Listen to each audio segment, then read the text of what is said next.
సింగ్ గారు అంటారు, పడుకునేటప్పుడు ఆయన ఒక ప్రార్థన చేస్తాడంట. దేవా, ఈ దినమంతా నేనేం దోషం చేశానో నాకు చూపించయ్యా.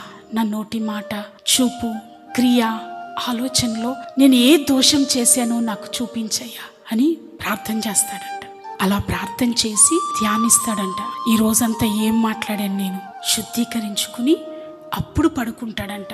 ఎందుకని అలా చేయడం చెప్పండి? ఒకవేళ శుద్ధీకరణ లేకుండా పడుకున్నాం, సడన్ గా మధ్యరాత్రి 3ంటికి హార్ట్ అటాక్ వచ్చేసింది, మనం ఏం చేయలేం, ప్రాణం పోయింది. అప్పుడు శుద్ధీకరణ లేకపోతే పరలోకానికి వెళ్తామా?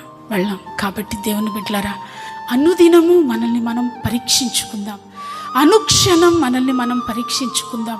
గుండు నూలు ఒకటి చేతిలో పట్టుకుని ఫస్ట్ మనల్ని తూకం వేసుకుందాం. పాపం మన గృహంలో ఉందా? మన బిడ్డల్లో ఉందా? మన భర్తలో ఉందా? మనలో ఉందా? రోజు పరీక్షించుకోవాలి. రోజు పరీక్షించుకోవాలి. అందుకని